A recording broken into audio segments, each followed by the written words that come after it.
మొట్టమొదటిగా ఇంతవరకు క్షేమంగా ఉంచిన దేవాది దేవునికి, మన ప్రభువైన యేసుక్రీస్తు వారి అత్యున్నతమైన నామంలో ఆయనకి కృతజ్ఞతాస్తులు తెలియచేస్తూ, చేరొచ్చిన సంఘస్థులకి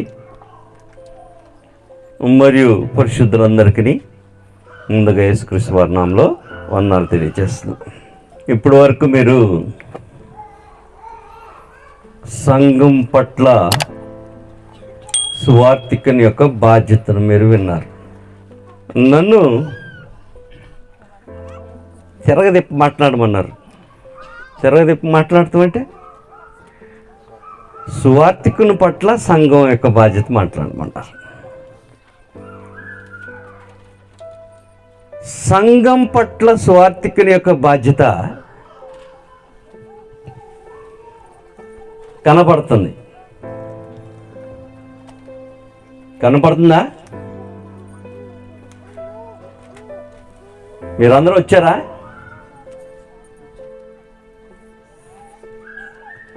ఎవరు ప్రోత్సహిస్తే వచ్చారు అక్కడికి?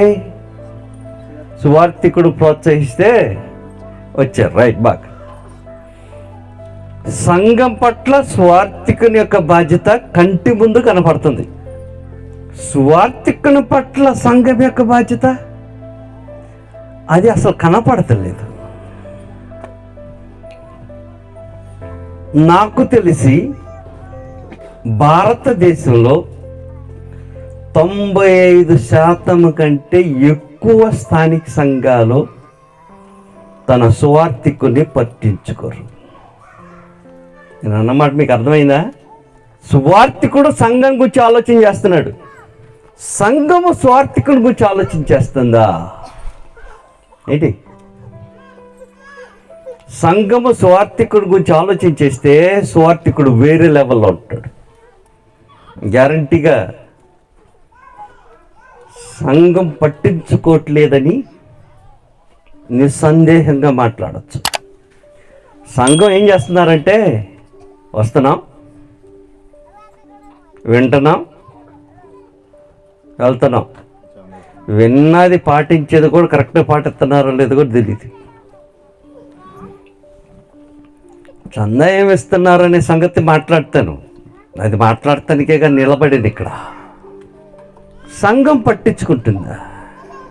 సంఘం సువార్తికుని పట్టించుకుంటే సంఘం సువార్తికుడి పక్షంగా ఏం చేస్తుంది?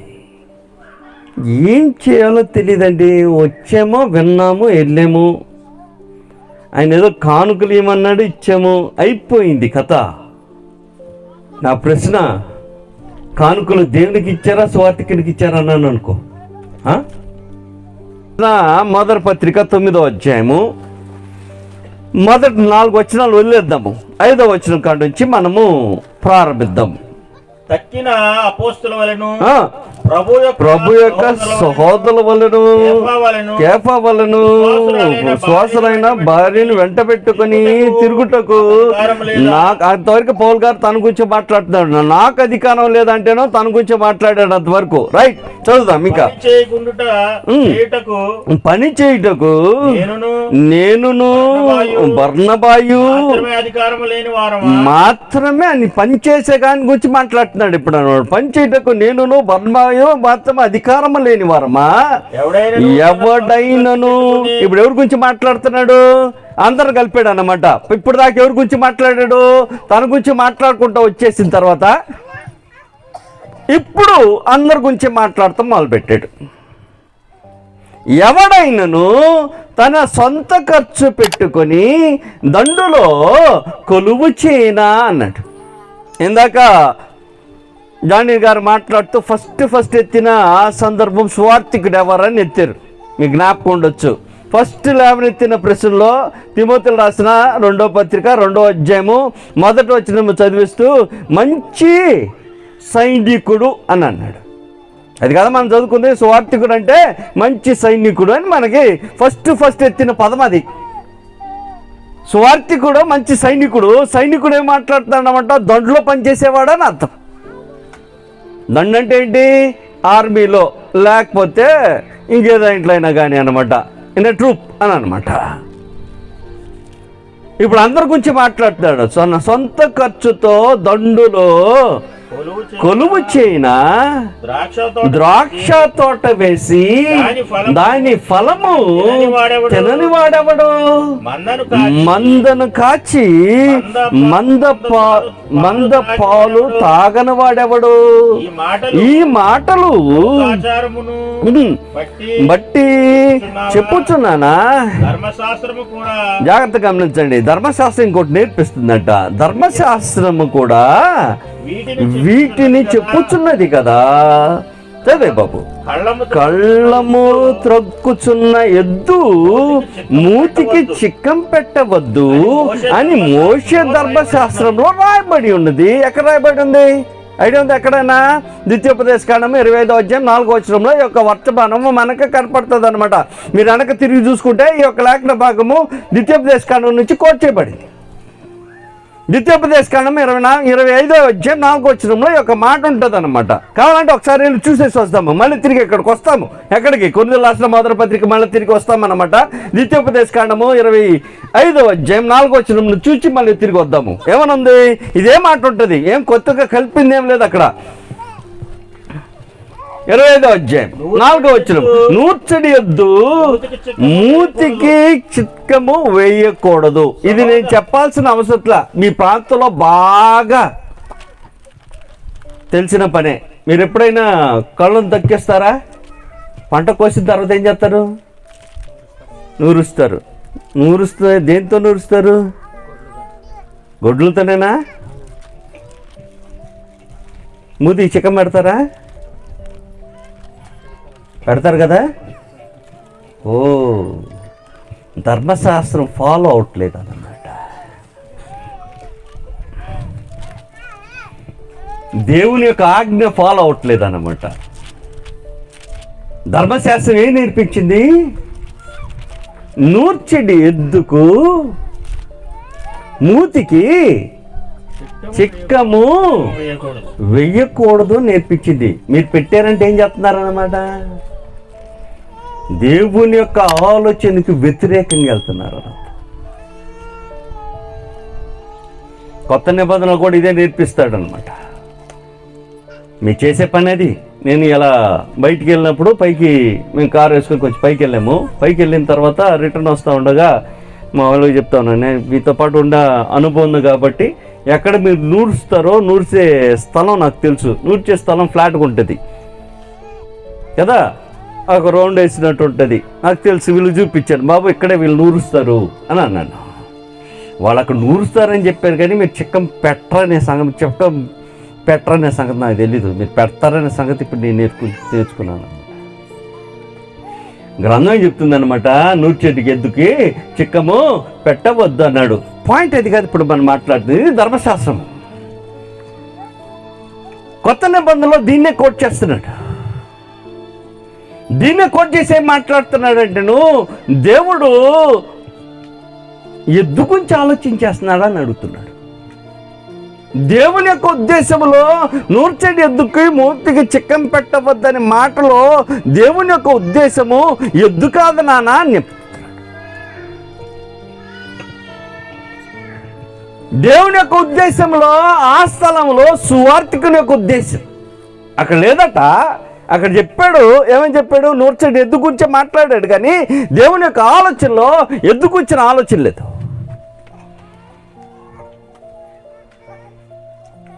మనుషులకి ఎద్దుకొచ్చిన ఆలోచన వరకు మాత్రమే ఆగిపోయింది. దానికే పెడతలేదు మనం. ఏంటి? మూతికి చికెన్ తీసేసి తిను అని దాన్ని వదిలేట్లా. ఇంకా స్వార్థికుడికి మనం ఏం చేస్తాం? నిజంగా నేను చెప్పే సంగతి మీకు అర్థమైతే మీ అనుదిన జీవితంలో నూర్చెడి ఎద్దుకి మీరే చికెన్ పెట్టేస్తే స్వార్థికుల గురించి మీరేం ఏం ఆలోచించేస్తారు? వాళ్ళ గురించి మీరెందుకు పట్టించుకుంటారు? దేవుడు ఎద్దుని గురించి ఆలోచించేస్తున్నాడు అన్నాడు. అదిగా దేవుని యొక్క ఉద్దేశం అన్నాడు. The ox is not God's priority. ఆ మాటకు అర్థం తెలుసా? ఎద్దు దేవుని యొక్క దృష్టిలో ప్రాముఖ్యమైనది కాదు. దేవుని యొక్క ఉద్దేశం వేరేదేదో ఉంది అన్నాడు. ద్వితీయోపదేశ కాండంలో ఆయన చెప్పిన స్థలంలో మానవ మనుషులకి దేవుని యొక్క ఉద్దేశం అర్థం కాల. పౌలు గారు బయటకు వచ్చి చెప్పేంత వరకు ఎద్దుకు వచ్చిన ఆలోచనగా దేవుని యొక్క ఆలోచన వేరే ఇంకో ఎవరో ఉన్నారని. కొరింథీయులకు రాసిన పత్రిక వస్తే మనకు అర్థమవుతుంది దేవుని యొక్క ఉద్దేశంలో ఎద్దు కాదని. It's not the matter of animal. జంతువుల గురించిన ఆలోచన కాదు దేవుని. దేవుని పనిచేసే సువార్థికుని గురించిన ఆలోచన అది. అయితే డైరెక్ట్ చెప్పలా, వేరే విధానంలో చెప్పాడు. మనుషులు అర్థం చేసుకుంటారేమని. మనుషులు అర్థం చేసుకోలేకపోయేలేకి డైరెక్ట్గా రావాల్సి వచ్చేసింది. చూద్దాం ఇప్పుడు కొరింథీయులకు రాసిన మొదటి పత్రిక 9వ అధ్యాయంకి వెళ్ళబోతున్నాం అన్నమాట. మనుషులు ఆ లేఖను అర్థం చేసుకోలే. ద్వితీయోపదేశ కాండంలో దేవుడు ఇశ్రాయేలు ప్రజలకు నేర్పించిన ఆజ్ఞ యొక్క భావన మనుషులు అర్థం చేసుకోలేదు. కాబట్టి పౌలు గారు దానిని మళ్ళీ తిరిగి రియేటరేట్ చేసి మళ్ళీ దాన్ని తిరిగి తీసి దేవుని యొక్క ఉద్దేశం ఇది అని చెప్పాల్సిన అవసరం వచ్చింది. మనుషులకి దేవుని యొక్క ఉద్దేశం అర్థం కావట్లా. చదవండి ఏమందో. కొరింథీయులకు రాసిన మొదటి పత్రిక 9వ అధ్యాయంలో 9వ వచనం నుంచి ప్రారంభించబోతాము. కళ్ళము తొక్కుచున్న ఎద్దు మూతికి చిక్కము పెట్టవద్దు అని మోషే ధర్మశాస్త్రంలో, ఇప్పుడు మనం చదివేమే ద్వితీయోపదేశ కాండం 24వ వచనంలో చదివింది అదే అన్నమాట. మోషే ధర్మశాస్త్రంలో రాయబడి ఉన్నది. దేవుడు విచారించున్నాడా ఏమంటున్నాడు? దేవుని యొక్క ఆలోచన అది కాదు, అవి కాదు అన్నాడు. దేవుడు ఎడ్ల కొరకు విచారం చేయుచున్నాడా? కేవలము దీన్ని చెప్తున్నాడు. ఈ మాట ఎవరి గురించి చెప్పాడంట? జాగ్రత్త కొంచెం గమనించండి. కేవలము ఆ మాట మీకు అర్థం కాలేదా? కేవలము మన గురించి చెప్పుచున్నాడా అని ప్రశ్న అడిగాడు. అంటే ఆ మాట వెనకాల దేవుని యొక్క ఒకే ఒక సింగిల్ ఉద్దేశము నరుడే. మరి విశేషంగా దేవుని యొక్క పని చేయవాడే, సువార్థికుడే. మనుషులకి ఆ పదం చదవటం చేత కాలేదా? కేవలము దేవుడు వాళ్ళ గురించి చింత కలిగలేదు. వాటి గురించి అంటేను ఎడ్ల గురించి చింత కలిగి లేదని చెప్పేసిన తర్వాత దేవుడు చింత కలిగి ఉన్నది కేవలము సువార్థికుని గురించే. ఈ యొక్క ఉద్దేశము, ఈ మాట యొక్క ఉద్దేశము సువార్థికుని గురించి అన్నాడు. దేవుని యొక్క పని చేయవాని గురించే. మరొకసారి వచ్చిన చదవం 10వ వచనము. కేవలము మన కొరకు మన కొరకు దీనిని చెప్పుచున్నాడు అన్నాడు. చెప్పుచున్నాడా? కేవలము దీనిని మన కొరకు చెప్పుచున్నాడా అని ప్రశ్న అడిగి దాన్ని అలా వదిలేలా. అది అవునన్న మాట రైటే, కానీ దానిని డబుల్ అంటే రెండంతలుగా దాన్ని ఒక్కి మాట్లాడుతూ నిస్సందేహంగా రైట్ అని అంటున్నాడు. సహజంగా ప్రశ్న వదిలేస్తే దానికి అర్థము అవునని చెప్పడానికి. అక్కడ వదలా. నిజంగా నేను భూమికి పునాది వేసినప్పుడు నువ్వు ఎక్కడ ఉంటివి తెలిసింది ఎడల నాకు చెప్పుము అంటేనే ప్రశ్న వదిలేస్తే నేనే పునాది వేశానని చెప్పడానికి ఉద్దేశించింది. అవును ఆయనే అని చెప్తానికి. రెండోసారి అవునని చెప్పట్లా, రెండోసారి చెప్తున్నాడు. జాగ్రత్తగా గమనించండి, మీకు అర్థం కావట్లేదు అన్నాడు. కేవలము మన కొరకే దీనిని ఈ మాట వ్రాసాడా అన్న తర్వాత మళ్ళీ తిరిగి ఆ క్లారిటీ ఏమనవుతుందని అవును మన కొరకే అని అన్నాడు. మీకేమన్నా డౌట్ వస్తుందేమో అని. మూతికి చిక్కం పెట్టవద్దని చెప్పింది ఎడ్ల గురించి కాదు. ఎవరి గురించి అన్నాడు? సువార్థికుని గురించి. మన కొరకే పని చేయువాని గురించే మాట్లాడుతున్నాడు. అక్కడ పనిచేసే ఎద్దు గురించి మాట్లాడుతున్నాడు, పనిచేసే సువార్థికుని గురించి మాట్లాడుతున్నాడు. అవ్వలా మరేం చేద్దాం? నోర్చెడి ఎద్దుకు చికెన్ పెట్టవద్దంటే ఏం చేయాలి? ఇష్టం వచ్చినట్టు దున్నేనియా? అది చెప్పలా. ఇందాక అయ్యగారు చెప్పారు, మొత్తం తీసుకొని వెళ్తాను కదా అది చెప్పింది. గ్రంథం కింద చెప్పింది, ఇంకా వదల్లా ఏది. It's not for your choice. నీ యొక్క ఆలోచనకు నీ తలంపుకు దేవుడు వదల్లా ఏది. ఏం తెలియజేయాలని ఆయన ఉద్దేశించిన సంగతులు స్పష్టంగా మానవాళికి తెలియజేయటానికి మొత్తం క్లీన్గా చెప్పాడు. అది ఎడ్ల గురించి మాట్లాడానని పక్కన వదిలిపెట్టి వెళ్ళిపోతున్నామే కానీ దేవుడు తన ప్రజల గురించి ఆలోచించేసి ఈ మాటలు చెప్పాడు. అవును, ఆయన ఒక్క నుంచి చెప్తున్న సందర్భము మానవ చెవికి ఎక్కపోతే చేయగలిగిందేం లేదు. నిజంగా ఏమన్నాడు అక్కడికి ఆగిపోలే. 10వ వచనం చదివారు, ఇప్పుడు 11వ వచనం రాబోతున్నాం, జాగ్రత్తగా గమనించండి. ఏలయనగా దున్నవాడు ఆశతో దున్నవలను, కళ్ళెము తక్కించువాడు పంటలో పాలు పొందునని ఆశతో తొక్కించవలను. మీ కొరకు ఇది పాయింట్, జాగ్రత్త గుర్తు పెట్టుకోవాల్సింది.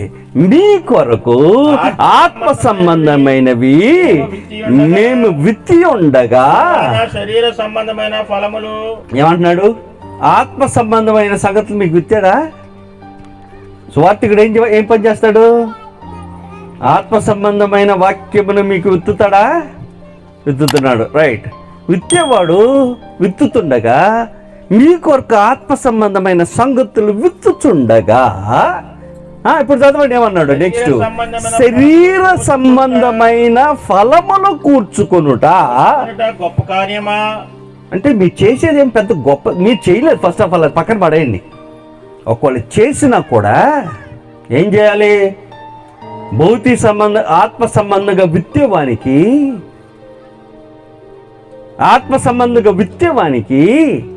భౌతిక సంబంధమైన వాటిలో పాలు అనుగ్రహించాలని చెప్పాడు. నేను చెప్పే సంగతి మీకు అర్థమైతే, ఆత్మ సంబంధంగా మీకు విత్తేవానికి భౌతిక సంబంధమైన వాటిలో పాలు అనుగ్రహించాలి. ఇట్స్ ఎ కమాండ్, ఆజ్ఞ. అది కూడా మీరు చేస్తే ఏం గొప్ప చేసినట్టు కాదు, ఏదో గొప్ప చేసినట్టు కాదు. సంఘం యొక్క బాధ్యత, సంఘంలో పరిశుద్ధుల యొక్క బాధ్యత అది. It's the responsibility. ఆత్మ సంబంధమైన వాటిని మాత్రము తీసుకుంటానే ఉన్నావు కానీ నీపైన నీకు ఆత్మ సంబంధమైన క్షేమమును కలుగు చేయటకు దేవుని యొక్క ఆత్మ సంబంధమైన వాక్యమును విత్తువాని పట్ల నిర్లక్ష్య ధోరణి దేవుడు ఆయన మెచ్చడు. మీరేదో అనుకుంటారేమో. ఈ మధ్యలో చాలా ఆలోచనలు ఉన్నాయి. ఆయనకి ఎందుకండి ఇచ్చేది? ఆయనకి బాగా ఉంది కదా. అసలు నువ్వు పొందింది ఏం లేదా? పొందేవా? ప్రతిఫలం ఏది? నీకు తీసుకోవటమే. అది కూడా ఆత్మ సంబంధమైనది తీసుకోవటమే తెలుసు కానీ ఇచ్చేది తెలీదా? ఒకవేళ ఇచ్చినా ఇయ్యాలి. పాయింట్ అది. ఇచ్చినా నువ్వేదో గొప్ప కార్యం చేసేవిలా. అనేకులు ఫీల్ అయిపోతూ ఉంటారు, మేము ఆయన గొప్ప చేశాము. ఇలాంటి ఆలోచనలు గతంలో నుంచి మనుషులకు ఉంది. ఇదో కొత్తదేం కాదు. సొలొమోను అబ్రహాం యుద్ధం నుంచి తిరిగి వచ్చేటప్పుడు యుద్ధము తాను జయించి తిరిగి వస్తున్నాడు. యుద్ధం చేసింది అబ్రహాము, ఓడించింది కెదలమేరు. సొదొమరాజుకి ఏమాత్రము దాంట్లో పాలేదు, ఓడిపోయాడు. ఇతడు కెదలమేరకు ఓడిపోయాడు.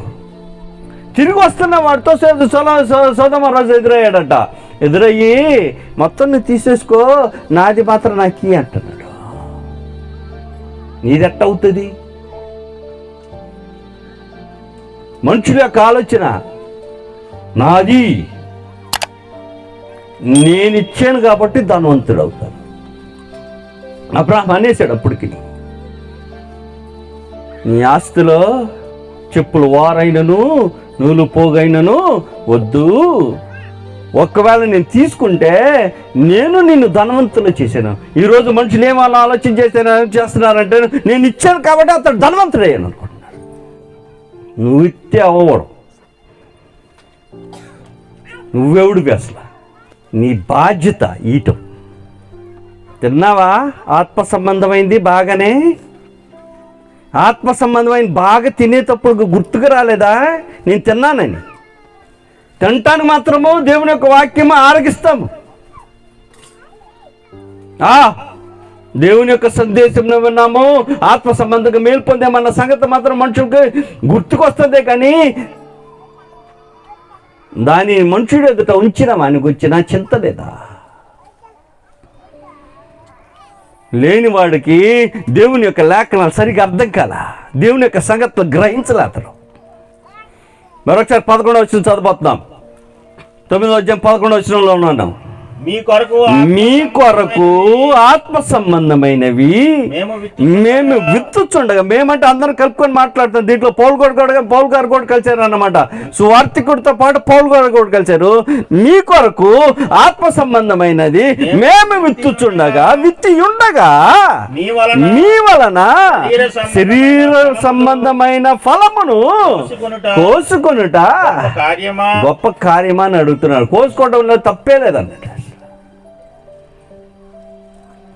అయితే ఇచ్చే వాళ్ళకి ఏమనిపిస్తుంది అంటే, ఓ మేమేదో చేసేస్తాం అనిపిస్తుంది. నువ్వేం చేయట్లా, వాళ్ళు ఏదో చేసిన దానికి నువ్వు ఇచ్చేది పోలికే లేదు వాస్తవానికి. There is no comparison.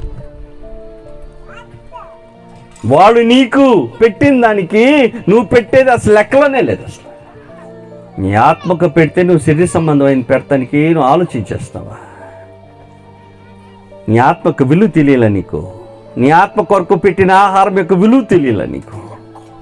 10 కోట్ల రూపాయల కంటే ఎక్కువ విలువ కలిగిన దేవుని యొక్క వాక్యం యొక్క సమాచారము నీ ఆత్మ క్షేమాభివృద్ధి కొరకు నీకు అందచేస్తే, ఆఫ్టర్ ఆల్ 10,100 1000 అనే సంగతిలో ఆఫ్టర్ ఆల్ దానికి కూడా ఆలోచన ఉంటుంది.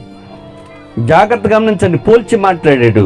ఆత్మ సంబంధమైన శక్తులు అనుగ్రహించిన దానికి ఇప్పుడు నేను మాట్లాడే స్వార్థికుని విషయం మాట్లాడట్లా. దీనికి ఏమని చెప్పాలంటే, దీన్ని బలపరచడానికి ఒక లేఖనం ఉంది. జాగ్రత్త గమనించండి. ఇది స్వార్థికుని బలపరచడానికి కాదు, ఈ యొక్క లేఖనాన్ని బలపరచడానికి ఒక లేఖనం ఉంది. రోమిల రాసిన పత్రిక 15వ అధ్యాయం 26వ వచనం నుంచి మనం చదవబోతున్నాం. ఇప్పుడు మాట్లాడుతున్న సందర్భము అన్ని జనులు యూదుల గురించి మాట్లాడుతున్న సందర్భము. అన్ని జనులు కానుకలు ఇచ్చి పంపించారు. మీకు జ్ఞాపకం ఉంటే ఎక్కడ? అంతియొక్కయ యొక్క స్థానిక సంఘము యూదా దేశంలో యూదులు బాధపడుతున్నారనే సమాచారం విని ఇచ్చి పంపించిన సమాచారం మనం గ్రంథంలో అపోస్తుల కార్యం 10-11వ అధ్యాయంలో మనము చదవగలము. దాని వెనకాలన్న రహస్యం మాట్లాడుతున్నాను. జాగ్రత్తగా గమనించండి.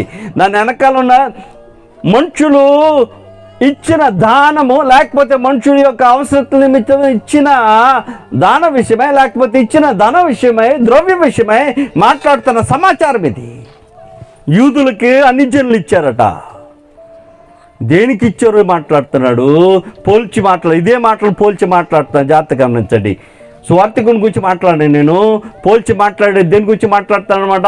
ఆత్మ సంబంధమైన సంగతులు మీకు బహుమానంగా, లేకపోతే నీకు ఈవిగా ఇవ్వబడిందిగా భౌతిక సంబంధమైన సంగతులను పంచించిన విషయంలో ఏం తక్కువ ఏం చేయలేదు. నువ్వు ఎంత ఇచ్చినా రుణస్తుడు అనేసాడు. చదివేద్దాం. 15వ అధ్యాయం 26 నుంచి చదువు. యెరూషలేములో ఉన్న పరిశుద్ధులలో, అదిగోండి అక్కడికి వచ్చేసాడు అనమాట. యెరూషలేములో ఉన్న పరిశుద్ధులలో బీదలైన వారి నిమిత్తము మాసిదోనియ వారు. యెరూషలేములో ఉన్నారు ఎవరు? యూదులు. మాసిదోనియలో ఉన్నవారు ఎవరు? అన్ని జనులు. యూదయాల యెరూషలేములో ఉన్న బీదలైన యూదుల నిమిత్తము మాసిదోనియాలో ఉన్న ధనికులు చేస్తున్న కార్యక్రమం మాట్లాడుతున్నాడు. చదువుదాం ఏమన్నాడు. మాసిదోనియాలో ఉన్న వాసిదోను అక్కయ్య వారును కొంత సొమ్ము చందావే అని ఇష్టపడిరి. అవును,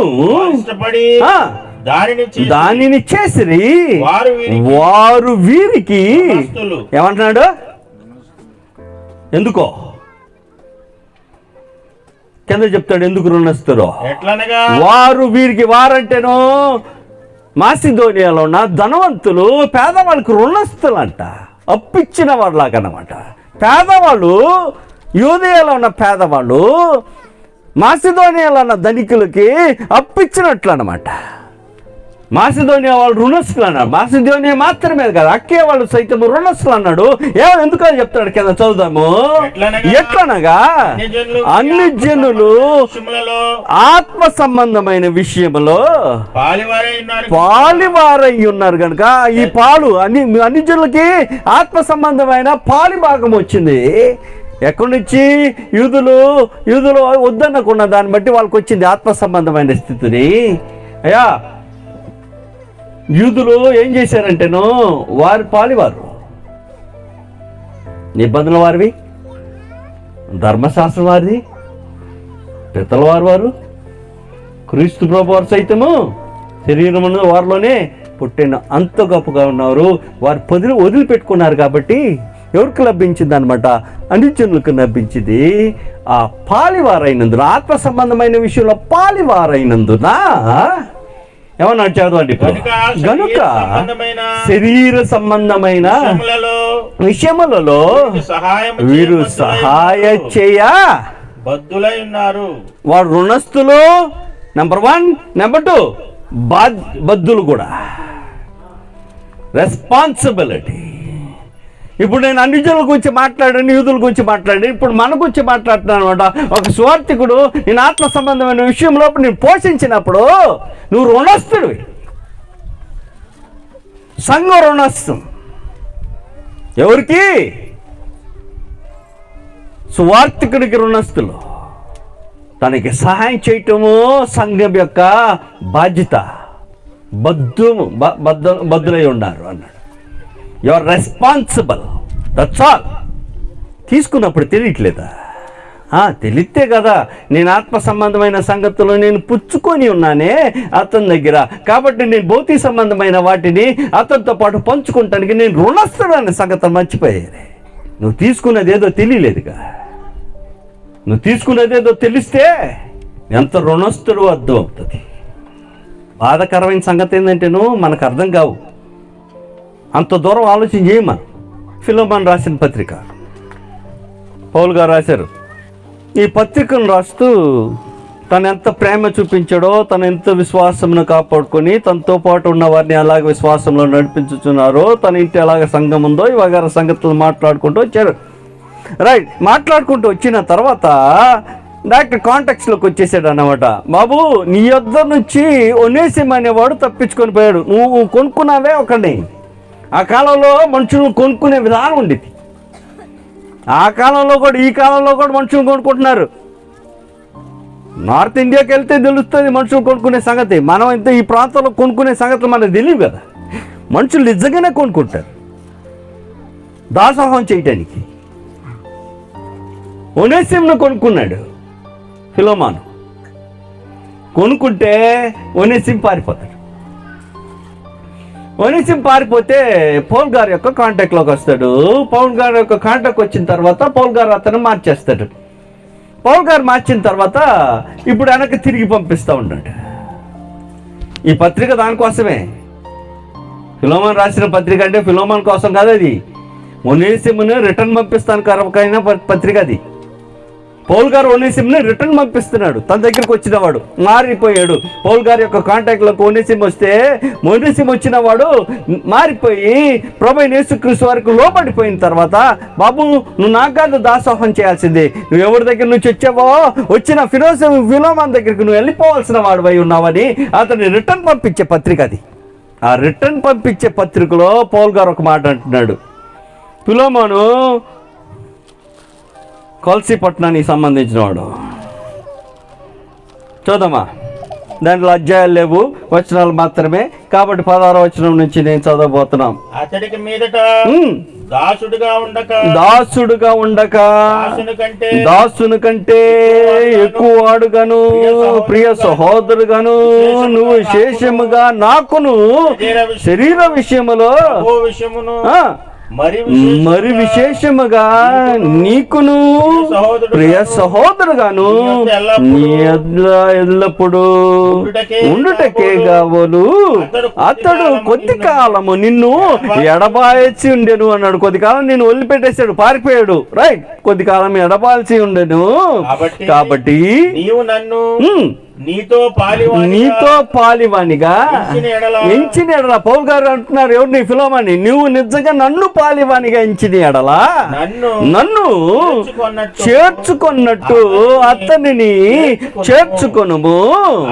అతడు నీకు ఏ నష్టమైనను కలుగ చేసిన ఎడలను, నష్టం కలుగ చేశాడు, కలుగ చేయకుండా ఏం లేదు. ఏమయ్యాడు? కొన్నవాడు పారిపోయి వస్తే నష్టం కదా, నష్టం కలుగ చేశాడు. చేసినాను నీవు ఏమైనా రుణము అన్నావు, నీ ఎడల ఏదైనా రుణమున్న ఎడలను అది ఎవరు లెక్క అంట? నా లెక్కలో చేర్చుము. చదివే అయిపోలా. పౌలను నేను నా స్వహస్తముతో ఈ మాట రాయిచున్నాను, అది నేనే తీర్తును. ఏది రుణం ఏదైనా ఉంటే ఒనేసిమునికి ఏదైనా రుణం ఉంటే నేను తీర్తానులే అన్నాడు. అయిపోలా. అయినను నీ ఆత్మ విషయములో ఏమంటున్నాడు? నీవే నాకు రుణపడి ఉన్నావని. ఓ ఫిలమను, ఆత్మ విషయంలో నువ్వే నాకు రుణం. ఇది కూడా దాంట్లో రాసుకో అన్నాడు. నేను చెప్పాలి అది నీకు, ఈ రుణం నేను తీరుస్తా కావాలంటే, అయితే నువ్వే రుణస్తుడు నాకు అన్నాడు. ఆత్మ విషయంలో నీవే నాకు రుణస్తుడివి, తీర్చు. అసలు మనుషులకు అర్థం కావట్లా. ధర్మశాస్త్రం నేర్పించే సంగతులు నేర్చుకుంటే, ప్రభువైన యేసుక్రీస్తు వారు అన్న మాటలు నిజంగా మనుషులకు ఎక్కితే ఇంకా అనేకమైన సంగతులు నేర్చుకోవాలి. మత్తయి సువార్త 10వ అధ్యాయం, మత్తయి సువార్త 10వ అధ్యాయంలో మనం 40వ వచనం నుంచి చదవబోతున్నాం. ప్రభువైన యేసుక్రీస్తు వారి యొక్క మాటలు నేర్పిస్తున్న సంగతులు. ఇది నేను మాట్లాడిన సంగతులు కాదు, ప్రభువైన యేసుక్రీస్తు వారు మాట్లాడిన సంగతులు. ఇంతవరకు మాట్లాడింది అపోస్తులు మాట్లాడారు, వీళ్ళు మాట్లాడారు, వారు మాట్లాడారు. అయితే పక్కన పెట్టినాను. నేరుగా ప్రభువైన యేసుక్రీస్తు వారు మాట్లాడిన సంగతులను గమనించదగినది. 10వ అధ్యాయము 40వ వచనం నుంచి మనము చదవబోతున్నాం. మిమ్మును చేర్చుకున్నవాడు ఏమంటున్నాడు? మిమ్మును చేర్చుకున్నవాడు నన్ను చేర్చుకొనును. అక్కడ మనం అనేక సార్లు యూదు మనం అపోస్తుల గురించి అనుకుంటాం. కిందకి వెళ్తే కదా మొత్తం క్లారిటీ వచ్చేది. నిన్ను చేర్చుకున్నవాడు నన్ను చేర్చుకొనును, నన్ను చేర్చుకున్నవాడు నన్ను పంపిన వాణిని చేర్చుకొనును. ప్రవక్తను చేర్చుకున్నవాడు ప్రవక్త యొక్క ఫలం పొందును. నీతిమంతుడు చేర్చుకున్నవాడు నీతిమంతుని ఫలం పొందును. అయ్యో, ఈ చిన్నవాణిలో ఒకనికి చన్నీళ్లు మాత్రమే త్రాగనిచ్చును, వాడు తన ఫలము బాగొట్టుకునని మీతో నిశ్చయముగా చెప్పుచున్నానండి. జాగ్రత్త గమనించండి. 3 సంగతులు మాట్లాడారు. ఒకటి, తన శిష్యుడిగా తన వాడిగా చేర్చుకుంటే తను చేర్చుకున్నట్టు అన్నాడు. మిమ్మల్ని చేర్చుకుంటే నన్ను చేర్చుకున్నట్టు. నన్ను చేర్చుకుంటే నన్ను పంపిన తండ్రిని చేసుకున్నాడు. మీరు ఎప్పుడైనా మీ ఇంటికి మీ స్వార్థకి ఆహ్వానిస్తున్నారా? అయ్యా రా మా ఇంటికి, నువ్వు రావాలి, మా ఇంట్లో అడుగు పెట్టాలి. అన్ని జనులు మేలు కదండి. జాగ్రత్త గమనించండి. ఏ భావంతో రావాలంటేనో సువార్థికుడు వచ్చితే ప్రభువైన యేసుక్రీస్తు వారి పేరట వచ్చినవాడు ఆయన చేర్చుకుంటే క్రీస్తు ప్రభువుని చేర్చుకున్నవాడు అవుతావు. క్రీస్తు ప్రభు వారిని మాత్రమే చేర్చుకున్నవాడు కాదు, దేవుని కూడా చేర్చుకున్నవాడు అవుతావు. నా ఇంటికి నేను ఆహ్వానిస్తున్నా. నువ్వు ఒక స్వార్థికునికి కలుగ చేసే గౌరవము ప్రభువైన యేసుక్రీస్తు వారికును తండ్రి దేవునికును కలుగుతుంది. మనం ఇప్పుడు ఏం చూస్తామంటేను, ఎంత తోడండి యవనస్తుడు కదా, మీ ప్రాంతంలో మరి దారుణం. యవనస్తుడు కదా, యవనస్తుడు ఏమవుతాడు? ఎవరి పక్షంలో వచ్చాడు అది ముఖ్యం. ఎవరి పక్షాన్ని వచ్చాడు? ప్రభువైన యేసుక్రీస్తు వారు ఏమన్నాడు? 10వ వచనం మొదటిసారి చదవండి. ఏమన్నాడు? నన్ను అంగీకరించిన వాడు. 10వ అధ్యాయం 40వ వచనం చదవాలి మరొకసారి. ఏమన్నాడు? మిమ్మును చేర్చుకున్నవాడు నన్ను చేర్చుకున్నాడు, నన్ను పంపిన వాణిని చేర్చుకున్నాడు. నిన్ను చేర్చుకుంటే నన్ను చేర్చుకున్నట్టు అన్నాడు. నువ్వు నిజంగా క్రీస్తు ప్రభువు రారు, నీటికి వచ్చి తలుపు పెడతారు అనుకుంటున్నావేంటి? అడిగారు. నిజంగా మీకు తెలిస్తే మత్తయి సువార్త 5వ అధ్యాయంలో, అయ్యా ఎప్పుడయ్యా అని అడిగారు. ఈ నా సహోదరులు అన్నాడు. ఆ సహోదరులకి అంత విలువనిస్తే ఆయన యొక్క నామంలో వచ్చేవానికి ఇంకెంత విలువనియాలి? సహోదరులకే విలువిచ్చాడు ప్రభువైన యేసుక్రీస్తు వారు. ఆయన పేరట వచ్చేవాడు. The one who comes in his name. ఆయన పేరట వచ్చే వాళ్ళని చేర్చుకోవాల్సిన అవసరం ఉంది. ఆయన స్వార్థం తీసుకొచ్చే వాళ్ళని చేర్చుకోవాల్సిన అవసరం ఉంది. వారిని సన్మానించాల్సిన అవసరం ఉంది, గౌరవించాల్సిన అవసరం ఉంది. ఎలా గౌరవించాల్సిన అవసరం ఉందంటే, నేను ప్రభువుని స్వీకరిస్తున్నాను ఇంటికి. పౌలు గారు అన్నారు, దేవదూతను మీరు స్వీకరించినట్టు సన్మానించినట్టు నన్ను సన్మానించాడన్న. నేను చదివేలా అక్కడ భాగం గలతీయుల రాసిన పత్రిక ఉన్నది. కాబట్టి నువ్వు రిసీవ్ చేసుకునే విధానం. నా చిన్నోడండి అయితే ఏంటి? ఎవరి పేరట వస్తున్నాడు? ఏ సువార్తను తీసుకొని వస్తున్నాడు? ఎవరి పేరట వస్తున్నాడు? ఎవరి సువార్తను తీసుకొస్తున్నాడే ప్రాముఖ్యం. నువ్వు వచ్చేది ప్రభు పేరున. నువ్వు ప్రభు పేరున వస్తే, ప్రభు పేరున వచ్చినవాడు నువ్వు స్వీకరించలేకపోతే ప్రభువైన యేసుక్రీస్తు వారిని ధిక్కరించినవాడు. నువ్వు ప్రభువైన యేసుక్రీస్తు వారిని ధిక్కరించావు. లూకాసు వార్త 10వ అధ్యాయం 16వ వచనము. లూకాసు వార్త 10వ అధ్యాయం 16వ వచనము. నీ మాట వినువాడు నీ మాట వినువాడు. మాట వినును. మళ్ళీ తిరిగి అక్కడికి వచ్చేసాడన్నమాట. మీ మాట వినువాడు నా మాట వినును, మిమ్మును నిరాకరించేవాడు నన్ను నిరాకరించాడు. మిమ్మల్ని నిరాకరిస్తే, మిమ్మల్ని ధిక్కరిస్తే ప్రభువైన యేసుక్రీస్తు వారిని ధిక్కరించినవాడు. తెలియట్లే మీకు? చూడాల్సింది ఎవరి పేరట వస్తున్నాడని, ఏ సువార్త తీసుకొని వస్తున్నాడని. ఈ రెండు సంగతులు ప్రాముఖ్యం. ఎవరు పేరట వస్తున్నాడనే ప్రాముఖ్యము, ఏ సువార్తను తీసుకొస్తున్నాడనే ప్రాముఖ్యము. యోహాను రాసిన 2వ పత్రిక అధ్యాయంలో మనము 8వ వచనం నుంచి చదివితే, యోహాను రాసిన 2వ పత్రిక 8వ వచనం నుంచి చదవబోతున్నాం. అధ్యాయం లేదు దానికి, మళ్ళా తిరిగి వచ్చిన మనం చదవబోతున్నాం. మత్తివాడే వంచకుడును క్రీస్తు విరోధి అని, క్రీస్తు విరోధి ఉన్నది ఉన్నాడు. మేము ప్రకటించిన నెరవేర్చిన కార్యములను చెడగొట్టుకొనక ఫలం పొందినట్లు జాగ్రత్తగా చూచుకొనుడి. క్రీస్తు బోధ యందు నిలుచుండక దాన్ని విడిచి మిమ్మల్ని మృదు సాగునకు ప్రతివాడును దేవుని అంగీకరింపని వాడు ఆ బోధ యందు నిలుచుండు వాడు తండ్రిని కుమారుని అంగీకరించేవాడు. ఎవడైనను ఈ బోధను తేక మీ వద్దకు వచ్చిన ఎడలా రైట్. ఇప్పుడు అది నెగిటివ్ చెప్పాడు అన్నమాట. ఒకసారి ఎవడైనాను ఈ బోధన తేక మీ ఇంటికి వచ్చిన ఎడలా చేర్చుకొని వద్దన్నాడు. అదే రివర్స్ లో మాట్లాడితే, ఎవడైనాను ఈ బోధన తీసుకొస్తే ఏం చేయాలి అలాంటప్పుడు? దానికి రివర్సే కదా ఇప్పుడు మాట్లాడుతుంది. ఎవడైనాను ఈ బోధ తేక మీ ఇంటికి వచ్చిన ఎడలా చేర్చుకొని వద్దన్నాడు. అదే ఈ బోధన తీసుకొచ్చి మీ ఇంటికి వస్తే ఏం చేయాలి? గౌరవించాలా? దాని వెనకాల ఇంకోటి చెప్పాడు, అతనికి శుభమని చెప్పవద్దన్నాడు. అక్కడ కనీసం స్వార్థికులకు సువార్త చెప్పే సంగతులు కూడా లేకపోతే ఏంటి సంగతి? ఎవరి పేరట వస్తున్నాడు? He's given the authority. ఏది గౌరవం? చిన్నవాడైతే ఏది చూడాల్సింది? రెండు సంగతిలో ఏం రెండు సంగతి చూడాలి? ఎవరి పేరట వచ్చుతున్నాడు, నెంబర్ 2 ఏ స్వార్థని తీసుకొస్తున్నాడు.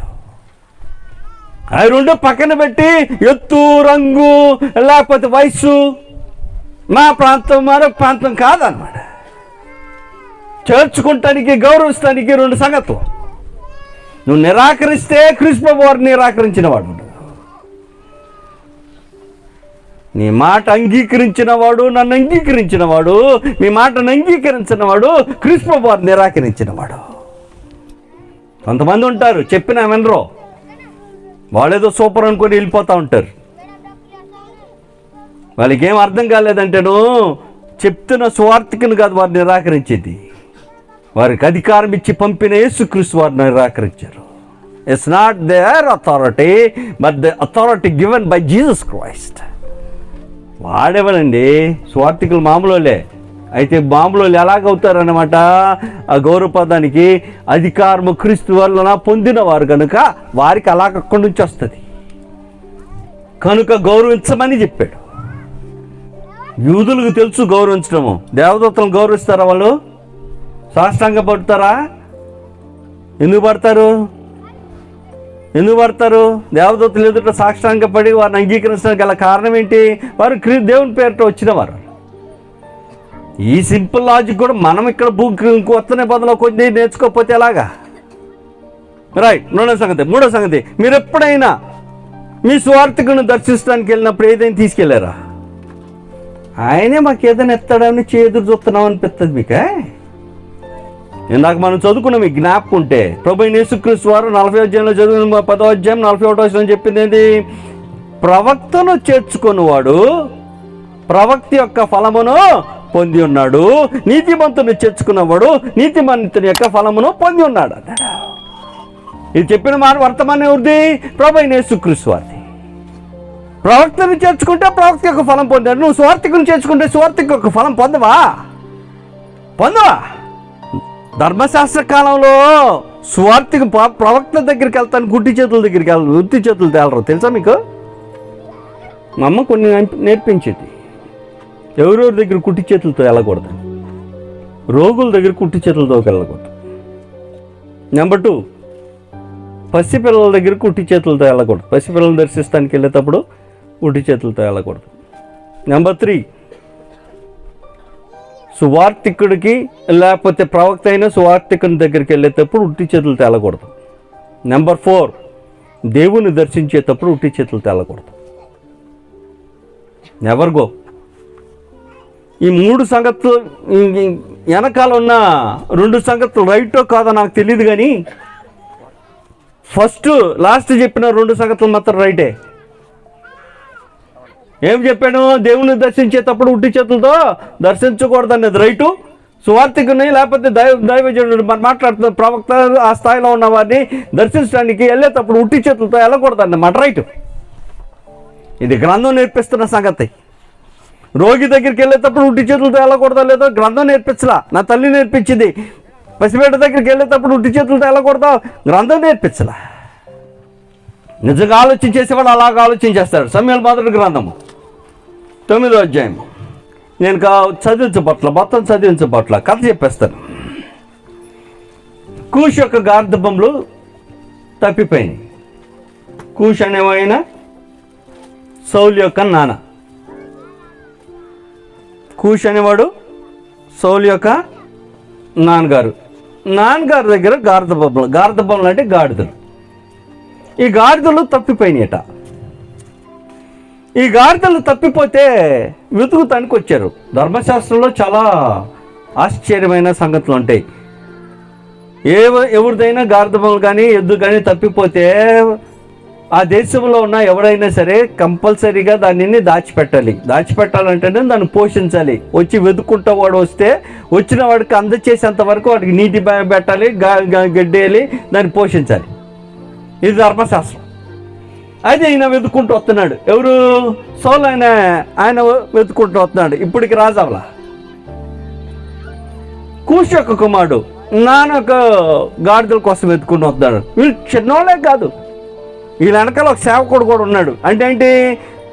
సౌలు వెనకాల సేవకుడు ఉన్నాడంటే చిన్నోడేం కాదు, ధనవంతులే వీళ్ళు వెతుక్కుంటూ వస్తున్నారంట. రోజులు గడిచిపోయిన తర్వాత ఆలోచించేస్తున్నాడు సౌలు. అయ్యా, పనివాడితో మాట్లాడుతున్నాడు. మనం ఇంకనూ వెతుక్కుంటూ వెళ్ళామనుకో ముందుకి, రోజులు దాటిపోతే మా నాన్న మనం తప్పిపోయాడేమో అని ఆలోచించేస్తాడేమో, వెనక్కి తిరిగి వెళ్దాం పదా అన్నాడు. వెనక్కి తిరిగి వెళ్దాం పద అంటే నువ్వు సేవకుడు అన్నాడు. అయ్యా, వెనక్కి తిరిగి వెళ్ళేందుకు ఈ ప్రదేశంలో దైవజనుడు ఉన్నాడు ఒక ఆయనను దర్శించుదాం, ఆయన కలుసుకుందాం, ఆయన కలుసుకొని ఆయన దగ్గర విచారణ చేద్దాం, వెళ్దాం అన్నాడు. సరే వెళ్దాం, కానీ ఆయన దర్శించడానికి మన దగ్గరే ఉంది అని అడుగుతున్నాడు సౌలు. చదవబోతున్నాను 9వ అధ్యాయము 3వ వచనం నుంచి చదువుతాం.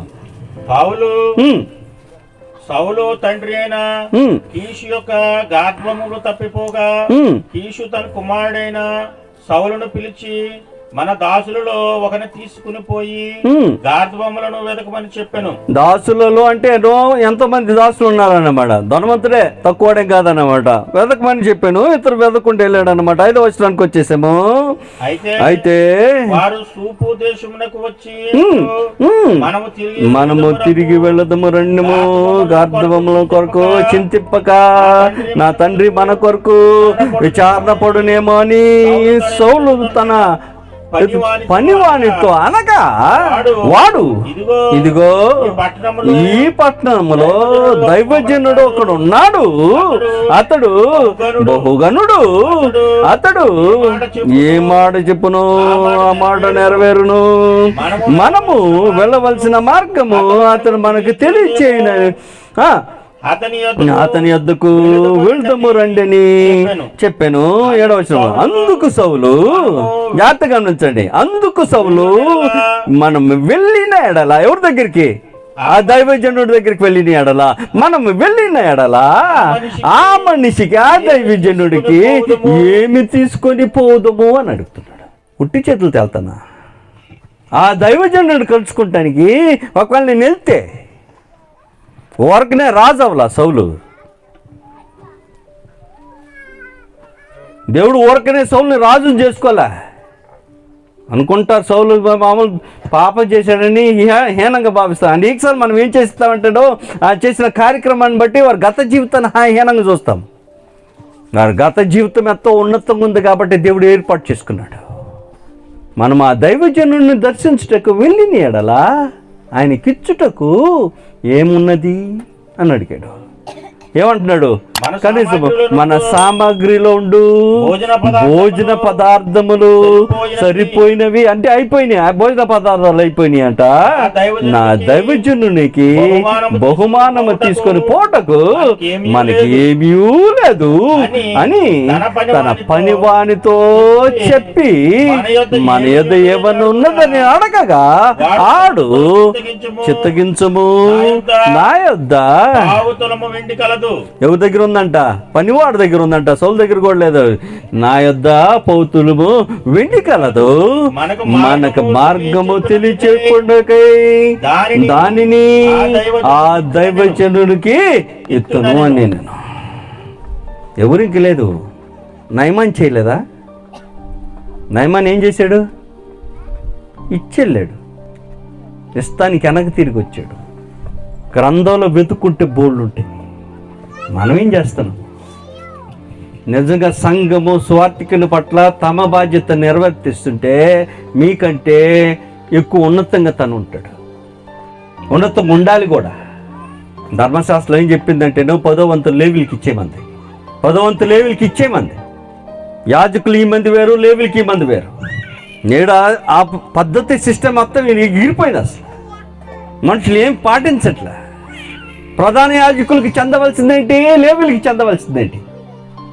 మనకి ఇవన్నీ ఏం లేదు. గ్రంథంలో కొత్త నిబంధనలు అన్నాడు శ్రేష్టమైనది మనసు అన్నాడు కాబట్టి నా మనసు 10 రూపాయలు నా చేతిలో చేయబెట్టాను, నా మనసుకు తగిలింది ఏం తగిలితే అది ఇస్తాను అన్నాను.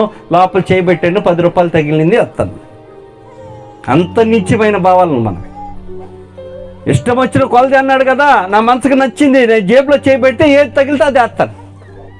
దాంట్లో ముందుగా 10 రూపాయలు పెట్టుకొని ఉంటాడు. ఆ జేబే తడుగుతాడు, రెండో జేబు తడవడం. బుద్ధులు మరి దారుణంగా తయారయ్యారు ఈ మధ్యన. ప్రతివాడు 10 వంతు ఇస్తే 100 మంది 10 వంతులు ఇచ్చారనుకోండి. లోకంలో ఉన్న సంగతి మీకు గుర్తులేదా? రొట్టోడు కంటే ఉందా మీకు? సామెత ఉందో తెలీదా మీకు? రొట్టోడు కంటే మొక్కోడు మేలు. తెలుసా ఈ సామెతి? మీకు ఈ సామెత తెలుసా? రొట్టోడు కంటే మొక్కోడు మేలు. రొట్టె ఉంది, 10 మంది దగ్గర రొట్టెలు ఉన్నాయి, ఒకరి దగ్గర రొట్టె లేదు. 10 మంది ఉన్నారు, 9 మంది దగ్గర రొట్టెలు ఉన్నాయి.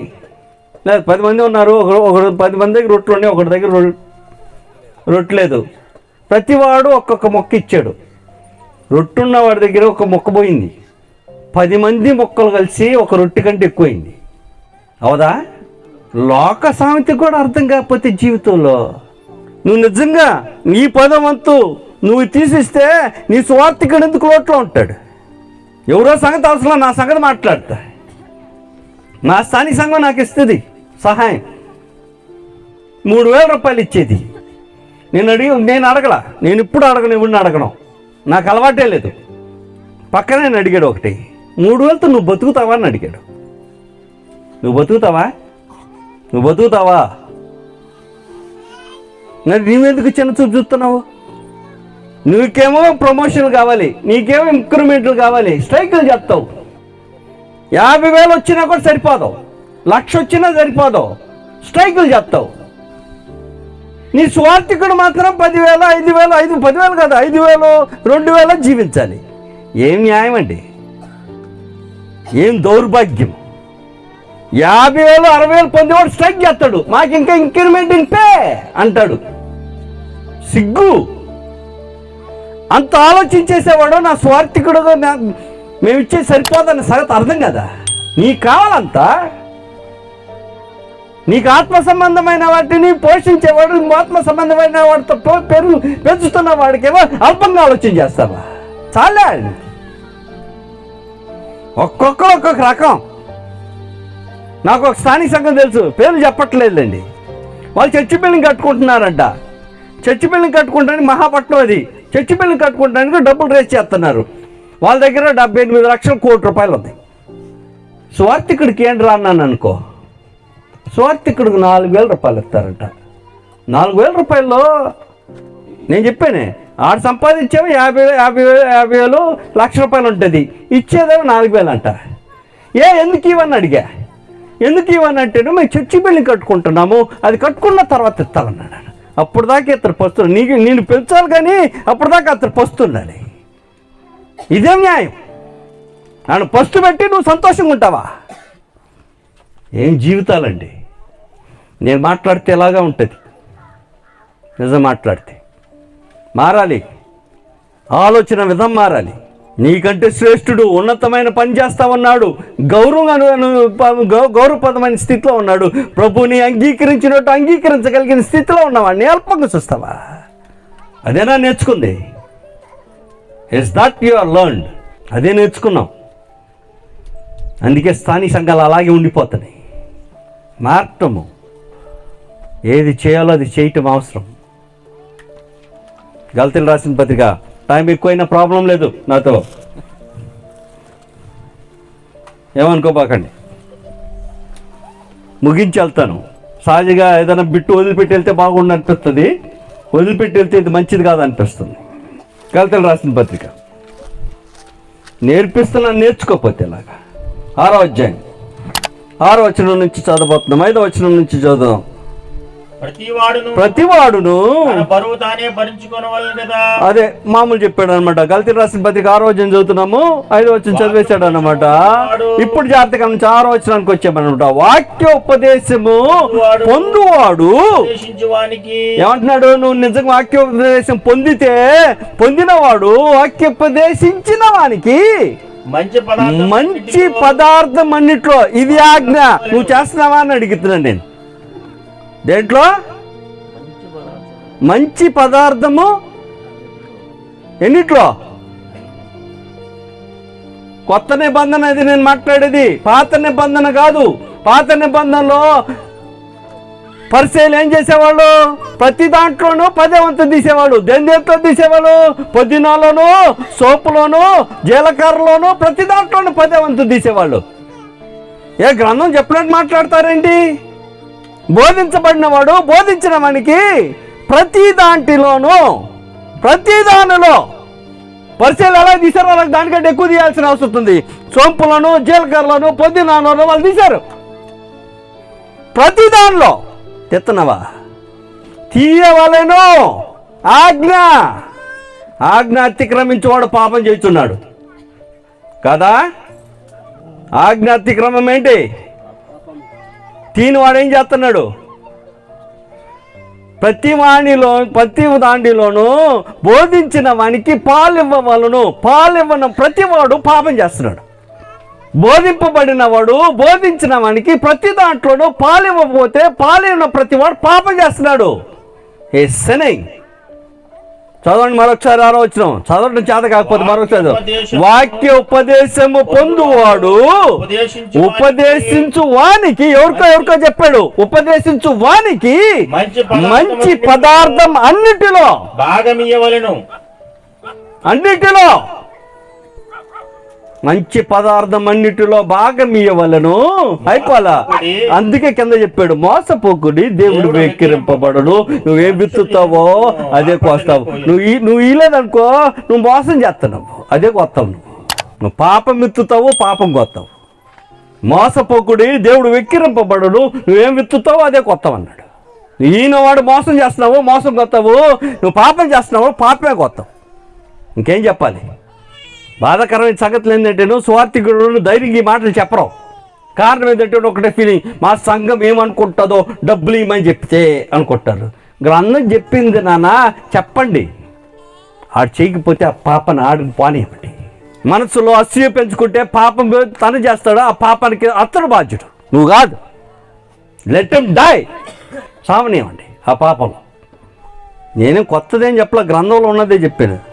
లేదా ఇది గ్రంథంలో చదవరా? నా మాటలు కట్టినకుంటాయి. ఆయన జీవించే విధానం ఇదే. అన్నిటిలో బాధేస్తుంది. డినామినేషన్లో ఉండేటప్పుడు కథ చెప్తాను, ఇది నాకు మానగా చెప్పేది. డినామినేషన్లో ఉండేటప్పుడు ఒక ఆమె పెంతెకోస్తులో ఉండేటప్పుడు రోజు అన్నం వండుకోక మునుపు ముందు సువార్థికునికి ఒక గుప్పుడు తీసి పక్కన పెడతారు. తెలుసా మీకు ఈ పద్ధతి? గిన్నెలు బియ్యం వస్తుంది తెలుసా మీకు ఈ పద్ధతిలో? గుప్పుడు తీసి అన్నం వండుకోకముందు ప్రతిసారి గుప్పుడు తీసి పక్కన పెట్టి దాని తర్వాత అన్నం వండుకుంటారు. 2 పూటలు అన్నం వండుకుంటే 2 పూటలు 2 గుప్పులు తీసి పక్కన పెడతారు. పెంతెకోస్తులో ఉన్నప్పుడు ఆమె తీసుకొచ్చి బియ్యం తీసుకొచ్చి ముందు పెట్టేది. క్రూస్లోకి వచ్చిందంట. ఇది మాత్రమే కాదు, కోడి మాంసం వండితే కూర, నాటుకోడి మాంసం స్పెషల్ మా ఇంట్లో ఒక గిన్నె మా సువార్థికునికి. ఉంది కదా, గ్రంథం చెప్పింది కదా, శ్రేష్టమైన ప్రతి పదార్థమన్నిటిలోనూ భాగ్యం ఇవ్వవలను. ఇది ఆమె బాగా నేర్చుకుంది, వండుకుంది. దాంట్లో భాగం తీసుకొచ్చి కుటుంబాన్ని సరిపోయిన తీయమని చెప్పట్లా, మంచి పదార్థం అన్నిట్లో భాగం ఇవ్వమని చెప్పింది. గ్రంథం కరెక్ట్గానే నేర్చుకోవాలి. కోడి సగం కోసి ఇచ్చేయమని చెప్పలా, ఇచ్చింది. క్రీస్తులోకి వచ్చిందంట ఆమె. ఏమై ఉంటుంది? ఏమై ఉండిద్ది? ఇవన్నీ వెళ్ళిపోయినాయి. ఒకప్పుడు తీయటం మానేసింది. ప్రత్యేకంగా స్వార్థికునికి ముందు పంపించేది, ఇప్పుడు తీసి మానేయటం. ఏమైందమ్మా? మార్మన్స్ పొందావా? మార్మన్స్ పొందాను అందంట. నిజంగానే మార్మన్స్ పొందింది, మంచికి కాదు. మంచి మార్మన్స్ కాదు అది. మార్చుకోవాలి బ్రతుకులో. పరిశీలన చూసైనా మార్చుకోలేకపోతే ఆనితే చాలదన్నాడు. మరి ప్రతిదానిలో చదవలేదా? ఎవరికి ఇమ్మన్నాడు? దేవుడి గురించి మాట్లాడా లేకపోతే బోధించిన వానికి ఇమ్మన్నాడా? సారో దేవునికి అన్నాడా? మరి దేవునికి ఇచ్చేది ఇదా? దేవునికి ఇచ్చేది దత్తం. ఇది కాక స్వార్థికుని మర్చిపోకూడదు. మర్చిపోమని కాదు నేర్పిస్తుంది, మర్చిపోకూడదని నేర్పిస్తుంది. నేను చెప్పాను మీకు, అందరూ ఒక్కొక్క మొక్క తీస్తే గ్యారంటీగా 10వాడు. మీ 9 మంది 10 మంది మొక్కలు తీస్తే మీ 10 మందికి 9 వంతులు వస్తుందేమో, కానీ 10వాడికి మాత్రము గ్యారంటీగా ఒక కంప్లీట్ రొట్టి మొక్క వస్తుంది. అంటే మీలో శ్రేష్ఠుడుగానే ఉంటాడు. అప్పుడు కూడా ఉండాలి. అది దేవుని యొక్క ఏర్పాటు. సంఘం మర్చిపోయిపోతున్నాం. ఇప్పటికైనా కళ్ళు తెరవండి. మీ మధ్యనున్న స్వార్థికుడు ప్రభు పక్షంగా వచ్చేవాడు. ఆయనకు గుర్తుంచుకోండి, వయసు కాదనమాట, ఎవరు పక్షంగా వచ్చేవాడు. యెహోషువ అడిగాడు, నువ్వు ఎవరు పక్షం అయ్యా అన్నాడు. ఇక్కడ మా పక్షమా అన్నాడు. కాదు, నేను జీవం కలిగిన ఆయన పక్షం అండి నేను అన్నాడు. ఆయన పక్షం వాళ్ళు గౌరవించాలి. మనుషులు అది గుర్తుంచుకుంటే ఆత్మ సంబంధమైన పొందిన మేలుకి జీవితంలో కృతజ్ఞత, రుణం అనేది చెల్లించుకుంటున్న వారమై ఉంటాం. లేకపోతే ఒకరోజు వస్తుంది, ఎక్కడికేం పోదు, అడుగుతాడు, అడగకుండా ఉంటాడా? అడిగేటప్పుడు అడుగుతాడు, ఎందుకు నన్ను నా సేవకుడు మర్చిపోయాడని అడుగుతాడు. ఆ స్థితికి ఎవరు దిగజారకుండా గ్రంథం నేర్పించినట్టు సంఘము ప్రయత్నం చేయండి. సంఘం మాత్రమే కాదు, పరిశుద్ధులు కూడా తమ తమ జీవితంలో ఇంటికి చేర్చుకునే విషయంలో కూడా ప్రత్యేకమైన జాగ్రత్తలు తీసుకోవాల్సిగా మనం చేస్తా ఉన్నాం. అన్నాను.